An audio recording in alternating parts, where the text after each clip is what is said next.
నమస్తే, నేను Anusha. Welcome to great Andhra big story. ప్రతిపక్షంలో మనం కూర్చోవడం కొత్త కాదు. ఈ 15 ఏళ్ల మన ప్రయాణంలో 10 సంవత్సరాలు మనం ప్రతిపక్షంలోనే ఉన్నాం. దీటైన సమాధానం అధికారంలో ఉన్న వాళ్ళకు ఎప్పుడు ఇస్తూనే వచ్చాం. కళ్ళు మూసుకొని కళ్ళు తెరిచేసరికి సంవత్సరం అయిపోయింది. ఇప్పటికే మరో 3 సంవత్సరాలు 4 సంవత్సరాలలో మళ్ళీ ఈసారి వచ్చేది మళ్ళీ వైఎస్ఆర్సీపీ పార్టీనే. ప్రతిపక్ష నాయకుడిగా రాజకీయాల్లో ఉండటం వైఎస్ జగన్మోహన్ రెడ్డికి కొత్త కాదు. నిజానికి ఆయన రాజకీయ ప్రస్థానం ఆ తరహాలోనే మొదలైంది. ప్రతిపక్షంగా ఉండటం, ప్రజల తరపున పోరాడటం జగన్కు ఒకరు నేర్పాల్సిన పని లేదు.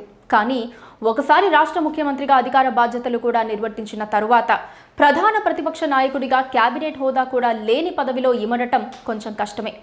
రాజకీయాల్లో ఇంత అనుభవం సాధించిన తర్వాత ఇప్పుడు ఆయన ఎలా ముందుకు సాగుతున్నారు? తన 2.0 పరిపాలనను రాష్ట్ర ప్రజలకు ఎంత త్వరగా అందించాలనే ప్రయత్నంలో ఆయన ఉన్నారు. ఆ నమ్మకం ఆయనను ప్రేమించే సాధారణ కార్యకర్తలకు చిక్కుతోందా లేదా అనే కోణాల్లో నుంచి జగన్ ప్రస్థానాన్ని విశ్లేషించే ప్రయత్నమే ఈ వారం great Andhra big story. Andhra Pradesh రాష్ట్రంలో ప్రస్తుతం ఉన్న రాజకీయ వాతావరణం, స్థితిగతులు వైఎస్ఆర్ కాంగ్రెస్ అధినేత జగన్మోహన్ రెడ్డికి ఏమాత్రం కిట్టేవి కాదు. తనకు ఇష్టం లేని వాతావరణంలో ఆయన ఉక్కిరిబిక్కిరవుతున్నారు. రాష్ట్రం అంటే ఏమిటి, ప్రజలు, పరిపాలన అంటే ఏమిటి అనే విషయాల్లో జగన్ అభిప్రాయాలు వేరు. ఆ మాటకొస్తే జగన్ అభిప్రాయాల ప్రకారం ఆయన ప్రత్యర్థులు ఎందుకు పాలించాలి? జగన్ పాలన, ఆయన అభిప్రాయాలు సరికాదనే ఉద్దేశంతోనే కదా ప్రజలు ఓడించారు అనే వాదన వస్తోంది. కానీ ఏవైతే ఈ రాష్ట్రానికి అవసరమని, ఏ ప్రాజెక్టుల్లో పూర్వపాలకుల దురుద్దేశాలు, స్వార్థ ప్రయోజనాలు ఉన్నాయని జగన్ గమనించారో, వాటిని దూరం పెట్టారో, అవన్నీ ఇప్పుడు శరవేగంతో జరుగుతూ ఉండటం సహజంగానే ఆయన్ను అసహనానికి గురి చేస్తోంది. కేవలం అది మాత్రమే కాదు, ఎలాంటి పథకాలైతే రాష్ట్రంలోని పేద ప్రజల ఆర్థిక స్థిరత్వానికి కారణం అవుతాయని ఆయన సంకల్పించారో, పేదల జీవితాలు సమగ్ర పురోభివృద్ధి దిశగా బాటలు తీరుతాయని ఆయన ఆశించారో, అవన్నీ కూడా ఇప్పుడు కనిపించడం లేదు. ఇలాంటి పాలన ఆయన్ను మరింత బాధ పెడుతుండవచ్చు. చంద్రబాబు నాయుడు ముద్ర ఉండగల మంచి పనులను కూడా జగన్ అధికారంలోకి వచ్చిన వెంటనే కాలరాశారు. చంద్రబాబు నాయుడేం తక్కువ తినలేదు. పోటాపోటీగా జగన్ ముద్ర ఉన్న మంచి పనులు అన్నింటినీ తన పాలన మొదలు కాగానే తిరిగి భూస్థాపితం చేసేస్తూ ముందుకు సాగుతున్నారు. ఇలాంటి పోకడలు ఆయా పార్టీల నాయకుల అహాన్ని, ఈగోల్ని సంతృప్తి పరచవచ్చు గాని అంతిమంగా రాష్ట్రానికి చేటు చేస్తాయి. నాయకుల లక్ష్యం ఎప్పటికీ ప్రజా సంక్షేమం అయితేనే రాష్ట్రానికి మంచి జరుగుతుంది. కానీ ఇవాల్టి రోజుల్లో సంక్షేమం అనే పదాన్ని ఎవరికి వారు తమకు తోచిన రీతిలో అన్వయించుకుంటూ సమగ్ర అభివృద్ధి కోసం కాకుండా ఓటు బ్యాంకుల నిర్మాణమే లక్ష్యంగా, తాము మళ్లీ అధికారంలోకి రావటమే పరమావధిగా కుటిల ఆలోచనలను అమల్లో పెట్టడం చాలా మామూలు విషయమైపోయింది. ఆడబిడ్డ నిధి కింద నెలకు 1500 రూపాయలు డైరెక్ట్ గా మీ అకౌంట్ లో వేస్తాం. ఇంటిలో ఇద్దరుంటే ఇద్దరు అకౌంట్ కూడా ఇస్తాం. తల్లికి వందనం కింద సంవత్సరానికి ప్రతి ఒక్క బిడ్డకి 15,000 రూపాయలు ఇచ్చే బాధ్యత నాది. ఒకరి నిబంధన లేదు. ఇద్దరుంటే ఇద్దరికి ఇస్తా, ముగ్గురుంటే ముగ్గురికి ఇస్తా, నలుగురుంటే నలుగురికి ఇస్తా. సంవత్సరానికి 3 సిలిండర్లు ఉచితంగా ఇవ్వాలని నిర్ణయించా. ఇక్కడ ఇండస్ట్రీ తెస్తాం, ఉద్యోగాలు ఇస్తాం.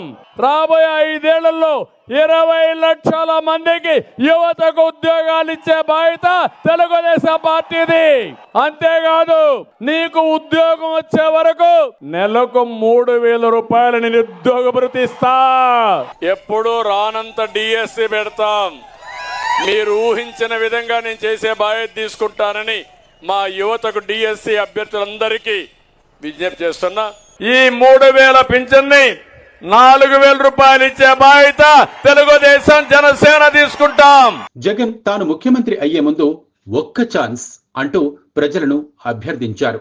ఎందుకంటే ఒక్క ఛాన్స్ దొరికితే చాలు, తనకు ఆ అవకాశం ఇచ్చిన ప్రజల గుండెల్లో తాను చిరస్థాయిగా మిగిలిపోయే సంక్షేమ పాలనను అందించగలనని ఆయన అప్పట్లో భావించారు.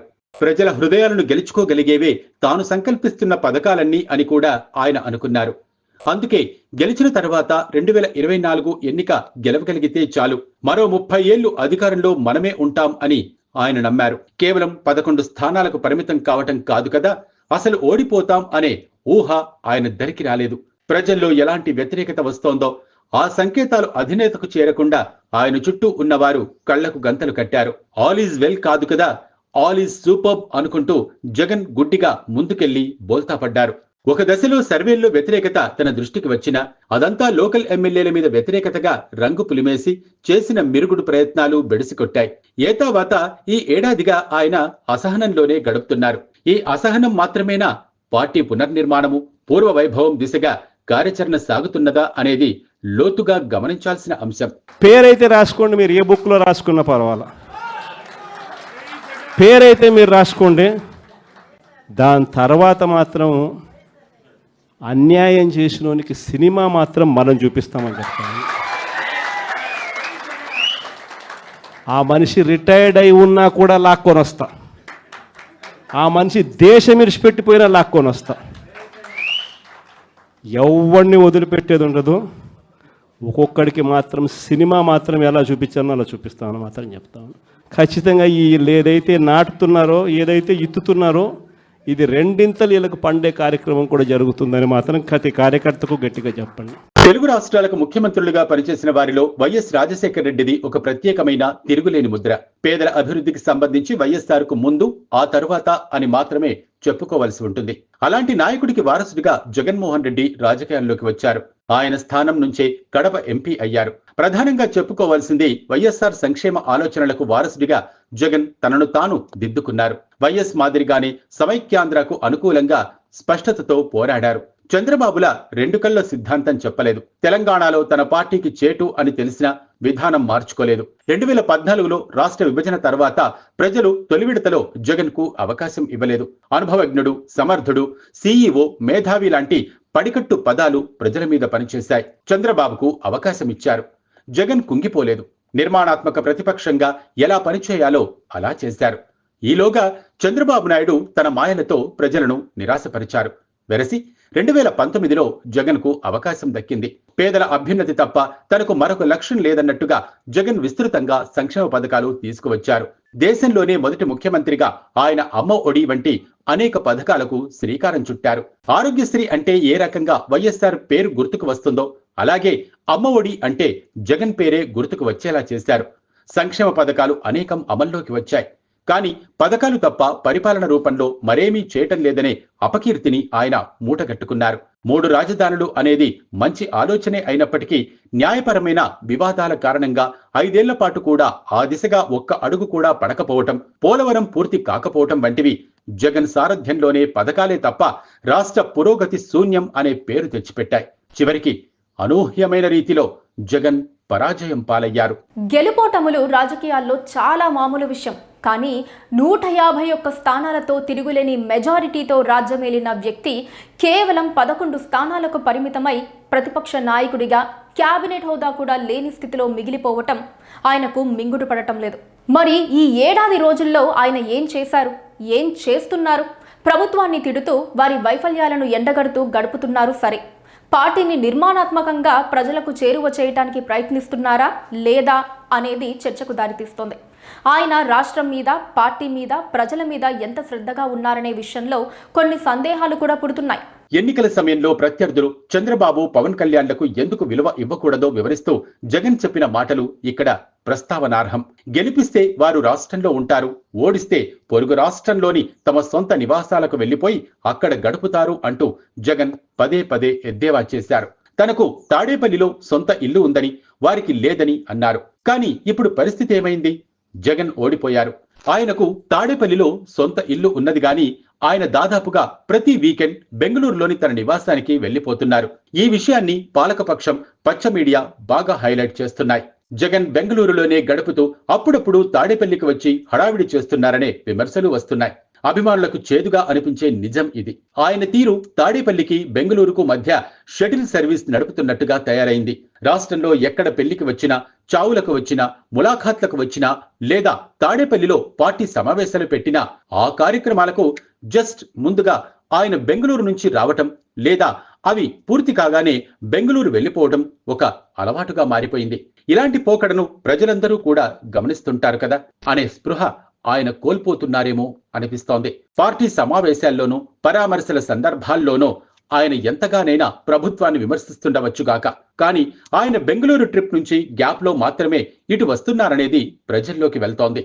ఇది నాయకుడికి పార్టీకి కూడా మంచి సంకేతం కాదు. ఈ బెంగళూరు యాత్రల ఒరవడిలో జగన్ జిల్లాల యాత్రలు మంటగలిసిపోయాయి. పార్టీని పునర్వైభవం దిశగా నడిపించడానికి జిల్లాల యాత్రలు చేస్తానని ఆయన పదే పదే చెప్పారు. సంక్రాంతి నుంచి ప్రారంభిస్తానని, వారంలో 2 రోజులు ఒక్కో జిల్లాలో బస చేస్తానని కూడా అన్నారు. ఇప్పటిదాకా అవి కార్యరూపంలోకి రాలేదు. బెంగళూరు వెళ్లడానికి ప్రతి వారం సమయం ఉంటుంది గాని పార్టీకి ప్రాణం పోయటానికి తన ప్రాణం పెట్టవలసిన అధినాయకుడు కనీసం ఒక్క జిల్లాలోనైనా పర్యటనలు చేయకపోవటం కార్యకర్తల్లోకి ఎలాంటి సంకేతాలు పంపుతుందో జగనే ఆలోచించుకోవాలి. ఇప్పుడు ఖాళీ సమయం ఎక్కువ ఉంటుంది గనుక ఆయన కుటుంబంతో గడిపిన విహారాలకు వెళ్లినా పెద్దగా ఎవరూ పట్టించుకోరు. కానీ ప్రజా జీవితం, రాజకీయం అనేది విహారాల మధ్య ఆటవిడుపుగా చేస్తున్న కార్యక్రమంగా ముద్ర పడకూడదని తెలుసుకోవాలి. ఈ సంక్రాంతి తర్వాత నేను కూడా ఇక జిల్లాల బాట పడతాను. ఇనిషియలీ ప్రతి బుధవారము గురువారము బహుశా జనవరి నెలాఖరు నుంచి మొదలు పెడతాను అనుకుంటున్నా. ప్రతి వారం బుధవారం గురువారం నేను కూడా జిల్లాల్లోనే పడుకుంటా. ప్రతి పార్లమెంటు ఒక యూనిట్ కింద తీసుకొని నేనే అక్కడికి వచ్చి నేనే బస చేస్తా. బుధవారం అంతా కార్యకర్తలతో 3 కాన్స్టిట్యున్సీసు, గురువారం అంతా మరో 4 కాన్స్టిట్యున్సీసు కార్యకర్తలతోనే మమేకమయ్యే కార్యక్రమాలు, పూర్తిగా కార్యకర్తలకి కేటాయింపు చేసే కార్యక్రమాలు చేస్తాం. వైఎస్ఆర్ కాంగ్రెస్ పార్టీ తరపున ఇప్పటికే కొన్ని ప్రజా పోరాటాలను నిర్వహించారు. వివిధ అంశాల మీద ఉద్యమాలు, ధర్నాలు చేశారు. అవి మిశ్రమ ఫలితాలుగా సాగాయి. అన్ని పోరాటాలు విజయవంతం అయ్యాయని చెప్పడానికి వీల్లేదు. కొన్ని పోరాటాలు అర్థం లేని ఎజెండాతో సాగాయి. ప్రజల్లో లేని వ్యతిరేకతను తమ ధర్నాల ద్వారా మాత్రమే వ్యక్తం చేయడానికి జరిగిన ప్రయత్నాలు వీగిపోయాయి. అన్నింటినీ మించి తన పార్టీని, కార్యకర్తల్ని, నాయకుల్ని అందరినీ రోడ్డు మీదకు వచ్చి ధర్నా చేయాలని పిలుపు ఇచ్చినప్పుడు తాను కూడా ఒక్కో ఉద్యమంలో, ఒక్కో ప్రాంతంలో స్వయంగా పాల్గొని రోడ్డు మీద కూర్చొని పార్టీ పోరాటాలకు సారథ్యం వహించాలనే ఆలోచనకు జగన్ దూరమయ్యారు. 2014-19 మధ్య కాలాన్ని ఆయన ఎలా వినియోగించుకున్నారో గుర్తు చేసుకోవాలి. ప్రజల్లో ఉండి స్వయంగా రోడ్డెక్కి జగన్ వేరువేరు అంశాల మీద పోరాడారు. ప్రభుత్వానికి వ్యతిరేకంగా ఆయన ఏం చేసినా సరే తానే ముందు వరుసలో ఉన్నారు. కానీ ఈ విడతలో అంత సీరియస్నెస్ కనిపించడం లేదని పార్టీ కార్యకర్తల ఆవేదన. ఆయన కేవలం ట్విట్టర్లో విమర్శలు సాగించేసి తమ పార్టీ వారిని రోడ్డెక్కి పోరాడమంటున్నారు. పోరాటాల అవకాశాన్ని, తనను తాను ప్రజా ఉద్యమకారుడిగా ప్రతిసారి నిరూపించుకునే అవకాశాన్ని ఆయన వాడుకోవటం లేదు. జూన్ 4న కూడా వెన్నుపోటు దినోత్సవం నిర్వహించాలని జగన్ పిలుపునిచ్చారు. పిలుపు ఇవ్వటం బాగానే ఉంది, కానీ టైమింగ్ కాస్త తేడాగా ఉంది. ఏ సూపర్ 6 హామీల గురించి జగన్ ప్రధానంగా ఆందోళన చేస్తున్నారో అలాంటి వాటిల్లో 3కి సంబంధించి ప్రభుత్వం నుంచి నిర్దిష్ట గడువు తేదీలతో హామీలు వచ్చాయి. ఇప్పుడు వాటి గురించి ఆందోళన ప్రజల మీద ఎంత ప్రభావం చూపించగలుగుతుంది? ఈ ప్రశ్నను ఆయన వ్యూహకర్తలు ఎలా మిస్ అయ్యారు? అయినా ప్రభుత్వం హామీల విషయంలో అచేతనంగా ఉంటే ప్రతిపక్షం 7 రోజులు గడువు ఇవ్వటం సబబేనా? ఈ ప్రజా పోరాటాలు ఎప్పుడూ ప్రారంభించి ఉండాల్సింది కదా అనేది పార్టీలో సర్వత్రా వినిపిస్తున్న అభిప్రాయం. మామూలుగా కొత్త ప్రభుత్వాలు ఏర్పడిన తర్వాత 100 రోజుల వరకు హనీమూన్ పీరియడ్ అంటూ ప్రతిపక్షాలు వారికి వ్యతిరేకంగా గళమెత్తకుండా సమయం ఇస్తాయి.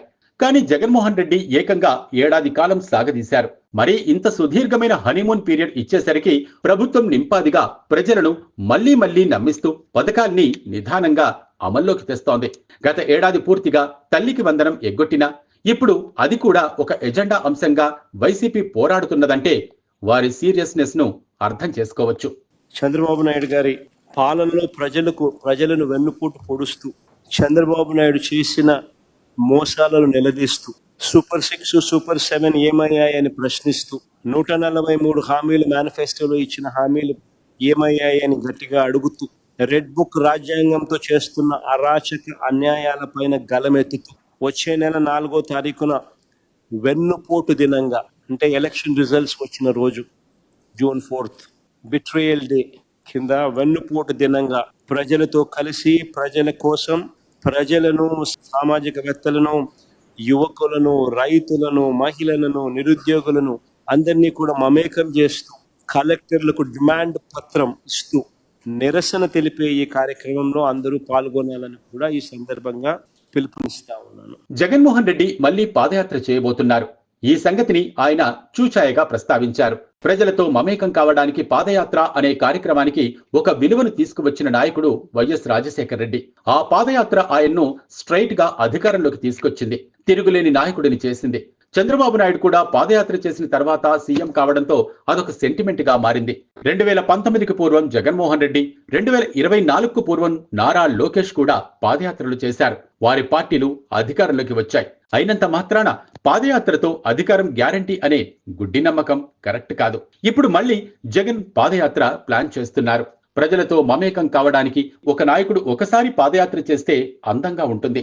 ఓడిపోయిన ప్రతిసారి దాన్ని ఒక సెంటిమెంట్ లాగా చేస్తే ప్రజల్లో విలువ ఉండదు. కానీ గతంలో చేసిన యాత్ర ఆయన ప్రజల కష్టాలు తెలుసుకోవడానికి ఉపయోగపడిందని చెప్పుకోవచ్చు. కానీ ఒకసారి ముఖ్యమంత్రిత్వం దక్కిన తర్వాత కూడా మళ్ళీ పాదయాత్ర చేస్తా, ప్రజల కష్టాలు కొత్తగా తెలుసుకుంటా అంటే కృతకంగా ఉంటుంది. 5 ఏళ్లు సీఎంగా ఉండి తెలుసుకోలేనివి ఇప్పుడు కొత్తగా ఎలా తెలుసుకుంటారనే విమర్శ వస్తోంది. పాదయాత్ర ఆయనకు సెంటిమెంట్ కావచ్చు గాని అధికారం అందుకోవడానికి అది జిందా తిలిస్మాత్ కాదని జగన్ గుర్తించాలి. పాదయాత్ర కంటే మించినవి నిరంతర ప్రజా పోరాటాలు అని ఆయన తెలుసుకోవాలి. చంద్రబాబు నాయుడు ప్రభుత్వ వైఫల్యాలు చాలానే ఉంటున్నాయి. పథకాల అమలులో అవినీతి పెరిగిపోయింది. ఎంత ఆధునిక టెక్నాలజీ పేర్లు చెబుతున్నా అవినీతి విచ్చలవిడిగా ఉంది. దీనిని అడ్డుకునే దిక్కులేదు. ఎమ్మెల్యేలు ఎక్కడికక్కడ దుకాణాలు తెరిచేసి దోచుకుంటున్నారు. కానీ వైసీపీ అచేతనంగా చూస్తూ ఉంది. జగన్ పాదయాత్ర చేస్తూ రోజుకు ఒక ఊరిలో విమర్శలు చేస్తూ మిగిలిన రాష్ట్రమంతా పార్టీని అచేతనంగా ఉంచడం చాలా పెద్ద చేటు. అలా కాకుండా అవినీతి అక్రమాలపై ఎక్కడికక్కడ ఎప్పటికప్పుడు పార్టీ లోకల్ కార్యక్రమాలుగా కూడా ప్రజా ఉద్యమాలు జరుగుతూనే ఉండాలి. ప్రతిపక్షంగా వారి కార్యాచరణ ప్రణాళిక అలా ఉండాలి. ఆ విషయాన్ని జగన్ పట్టించుకోవటం లేదు. కాబట్టి కొత్త వ్యూహరచనతో ముందుకు సాగాలి. ప్రతిపక్ష నేతగా ఏడాది గడిచింది. ఈ వ్యవధిలో జగన్మోహన్ రెడ్డి చాలా సీరియస్గా పోరాడిన వ్యవహారాలు, చాలా పట్టుదలగా ఉన్న వ్యవహారాలు కొన్నున్నాయి. కాకపోతే అవి ఆయనకు తప్ప ఇతరులకు అంత ముఖ్యమైనవిగా కనిపించకపోవచ్చు. శాసనసభలో తనకు ప్రతిపక్ష నేతగా కేబినెట్ హోదా ఇవ్వలేదని జగన్ ఇప్పటికీ ఎన్నిసార్లు నిరసన వ్యక్తం చేశారో లెక్కేలేదు. దానికోసం ఆయన హైకోర్టులో పిటిషన్ వేసి కేసు కూడా నడుపుతున్నారు. 10% ఎమ్మెల్యేలు ఉండాలనే నిబంధన రాజ్యాంగంలో లేదని, తనకు కేబినెట్ ర్యాంకుతో ప్రతిపక్ష నేత హోదా ఇచ్చేదాకా సభకు వెళ్లనని మొండి పట్టుదలతో వ్యవహరిస్తున్నారు. ఆయన పోకపోతే మానే పార్టీ ఎమ్మెల్యేలు 10 మంది కూడా సభకు వెళ్లకుండా చేస్తున్నారు. ప్రజలు తమను గెలిపించిన తర్వాత మౌలిక బాధ్యత సభకు హాజరు కావటం అనేది విస్మరిస్తున్నారు. మన ప్రతిపక్ష పార్టీ అనేది ఎవరికి ఇస్తారు? మాకు ఇవ్వకపోతే ఎవరికి ఇస్తారు చెప్పు? ఉన్న వాళ్ళందరూ మంత్రివర్గంలో మంత్రివర్గ సభ్యులుగా మీరే ఉండరు, మీరే గవర్నమెంట్లో ఉండరు, అంతా మీరే రూలింగ్లో ఉండరు. మీరే ప్రతిపక్ష పాత్ర ఎట్ట పోషిస్తారు స్వామి? నాకు అర్థం కావడంలా. అధికార పార్టీ మీదే, ప్రతిపక్ష పార్టీ మీదే, డబుల్ యాక్షన్ ఇదేమన్నా? తనకు ఇంకా పెద్ద స్థాయి భద్రతా ఏర్పాట్లు కావాలనేది కూడా జగన్ డిమాండ్. సీఎం స్థాయిలో భద్రతా ఏర్పాట్లు ఉండాలని కోరుతూ అందుకు కూడా ఆయన న్యాయ పోరాటం చేస్తున్నారు. ఇటీవల పాపిరెడ్డిపల్లె వెళ్లినప్పుడు హెలికాప్టర్ దెబ్బతినడం, రోడ్డు మార్గాన వెళ్లాల్సి రావడం జరిగింది. ఆయన ప్రాణాలకు ముప్పు ఉన్నదంటూ వైసీపీ నాయకులందరూ రాష్ట్ర వ్యాప్తంగా గందరగోళంగా ఆందోళనలు చేశారు.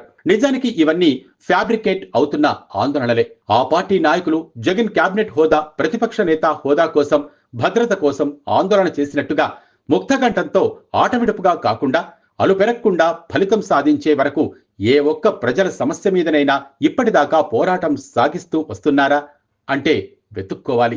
మిర్చి రైతుల గురించి ఆందోళన చేసినట్టుగా, పాలకపక్షం చేస్తున్న హత్యల గురించి ఆందోళన చేసినట్టుగా, రాష్ట్రంలోని ప్రజలందరూ తమ కోసం జగన్ పాటుపడుతున్నట్టుగా గుర్తించే ఒక్క ఆందోళనైనా పార్టీ తరపున నిరంతరాయంగా చేస్తున్నారా అనేది గమనించుకోవాలి.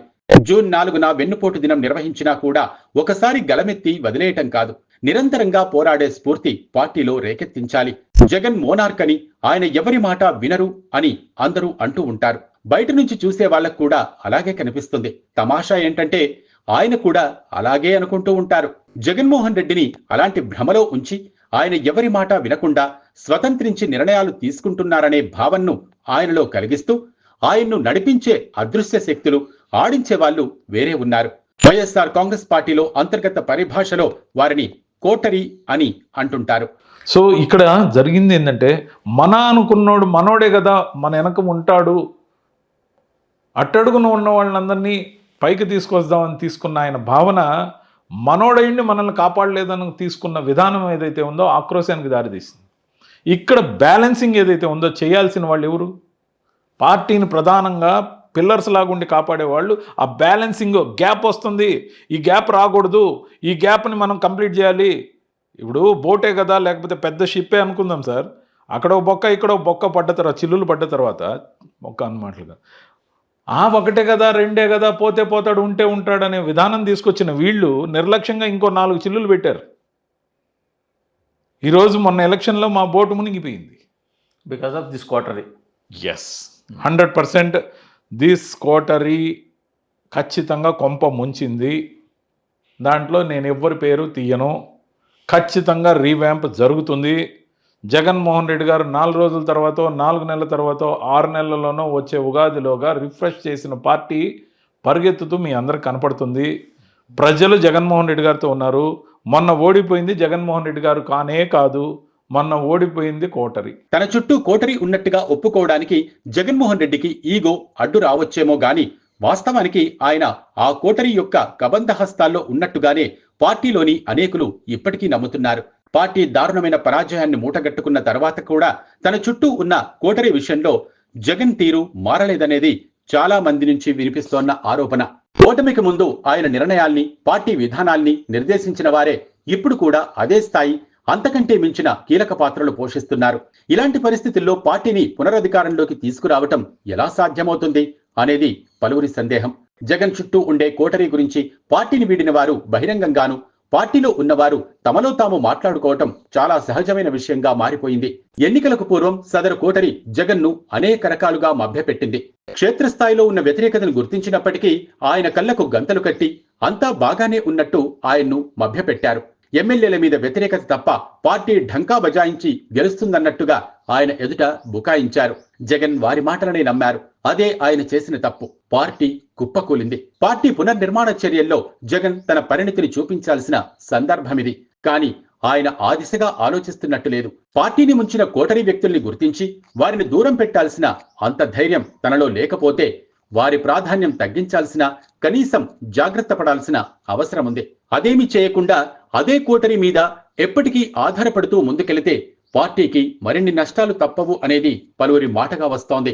ఈ క్షణాన ఎన్నికలు జరిగినా సరే మనమే గెలుస్తాం, కూటమి ఓడిపోతుంది అని నినాదాలు చేయటం జగన్ ఇటీవలి కాలంలో అలవాటుగా మార్చుకున్నారు.